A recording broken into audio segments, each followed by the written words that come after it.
Moi, je pense qu'on travaille avec nos oreilles. Et on a l'impression que vous parlez avec les yeux. Souvent, Aussi. des gestes.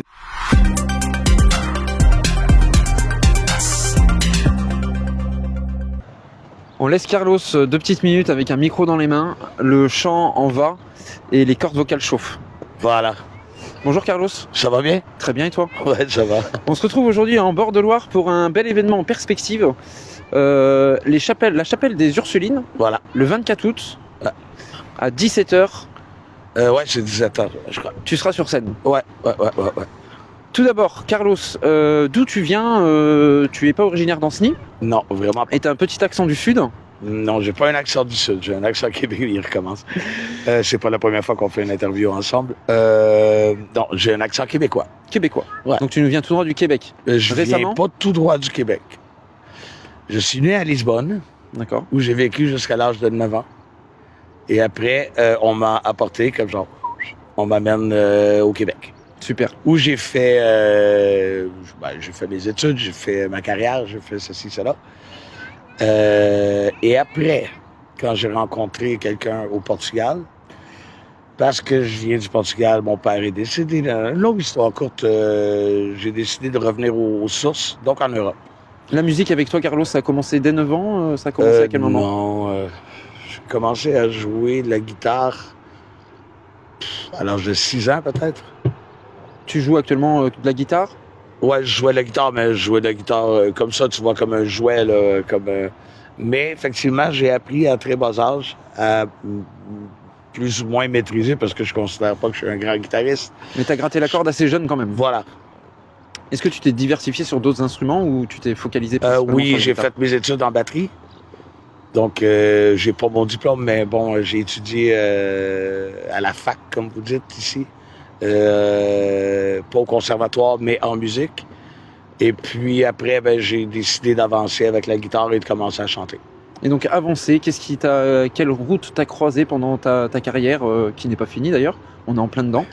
Mais quelle route t'as pu croiser, quel souvenir tu retiens du début de ta carrière? Du début de ma carrière? Ou quand tout a commencé, les premières scènes? Dans les premiers gros spectacles que j'ai eus, j'ai fait la première partie de Rick Derringer. Que je sais pas si tu sais c'est qui, mais c'est Rock'n'Roll Hoochie-Coo. Et écoute, on était vraiment pas prêts pour faire une venue comme ça. Mais voilà, ça en est un qui m'a vraiment marqué.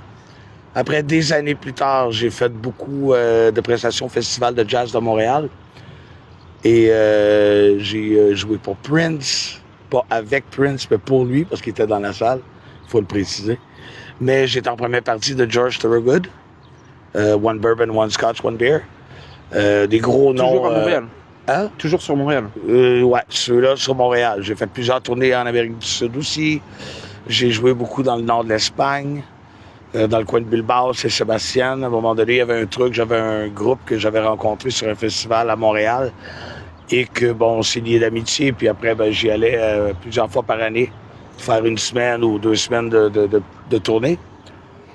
Mais l'Europe, c'est quand même assez restreint pour moi pour l'instant. Là, j'ai un album qui est prêt.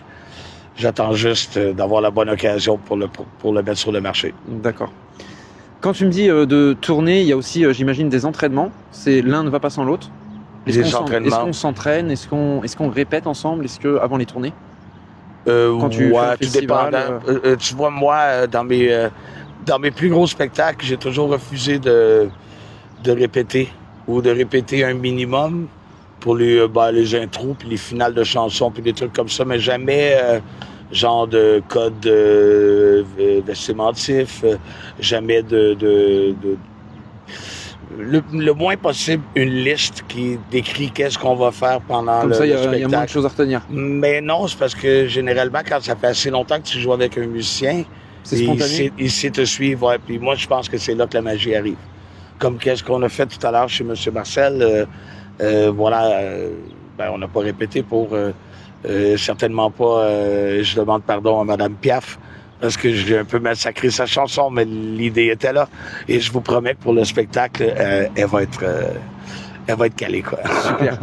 Qu'est-ce que vous y retrouvez, vous, artistes, dans un concert? Qu'est-ce qu'on y vient chercher, même à travers la musique? du plaisir, des émotions, Euh, un partage. c'est un peu de tout ça, ouais. C'est Moi, une petite salade de tout ça. quand je suis derrière ma guitare et devant un public, ben Tout roule. ben ouais, ben On prend plaisir. Ben oui, on oublie tout, là. Donc c'est un ensemble d'émotions qui est très agréable. Très bien. Ouais. Et donc là, pour ce concert, ça va être concert acoustique Ouais. à la Chapelle des Ursulines. Ouais. Bel endroit en perspective, il y a une tonalité J'ai pas particulière. vu la salle encore, mais je suis très, très, très curieux. Est-ce qu'on s'adapte à un lieu ou Ouais. Surtout un lieu qui a une belle acoustique comme une chapelle, on devrait être vraiment, vraiment content. C'est Rhythm Light qui orchestre ce magnifique. On peut dire, il y a 3 concerts, hein, c'est le 17, 24 et le 31 août. Je connais pas les autres artistes. Mais tu vas faire une belle découverte et de belles rencontres, tu vas voir, ça va être super. Chloé, j'en ai entendu un peu parler, mais l'autre, j'ai aucune idée. Donc c'est chacun votre tour. Donc toi, ça sera le 24. Ouais. Et donc à 17h. Chapelle des Ursulines. 17h, Chapelle des Ursulines, à Ancenis. La billetterie est en ligne. Ce que je vous propose, c'est d'aller écouter un petit extrait qu'on a tourné très récemment là, au restaurant Monsieur Marcel, bistronomique sur les bords de Loire. Ouais.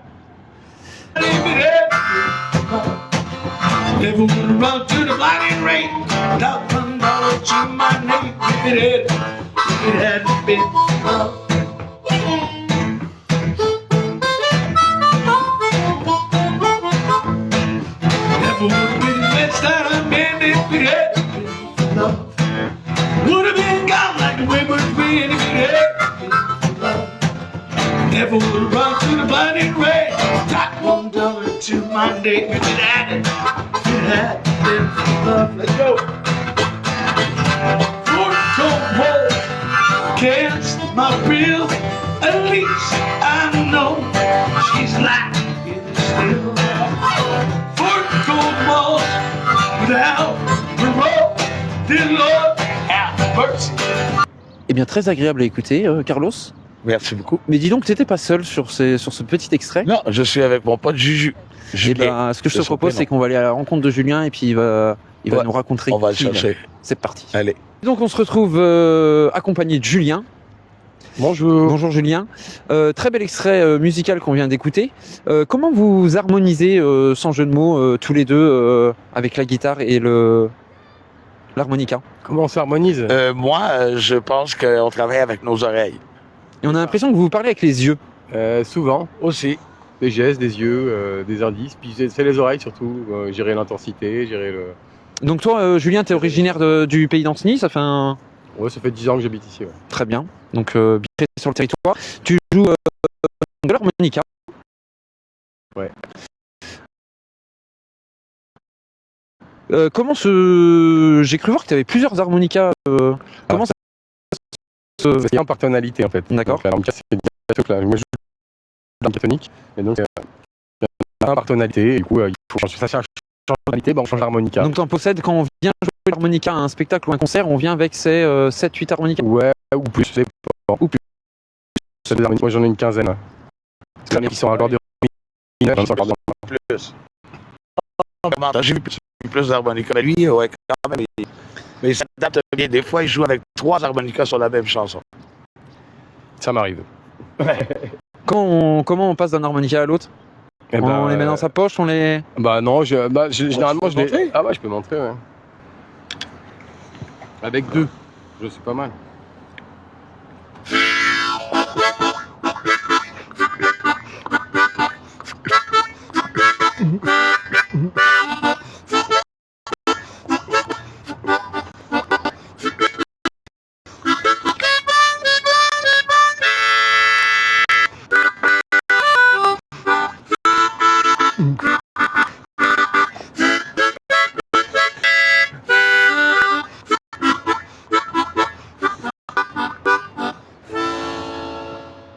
Eh bah dis donc, bravo. Il faut de la caisse pour jouer de l'harmonica? Du souffle. Ouais. Du souffle, tu veux dire non, pas forcément. Enfin, oui et non, mais en fait, dans un harmonica, on souffle et on aspire. D'accord. C'est le seul instrument où on aspire d'ailleurs. Super.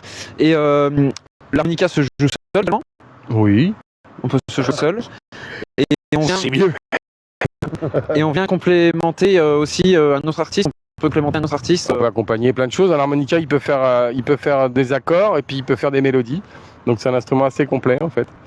Donc, Julien, t'as déjà joué à la Chapelle des Ursulines? non.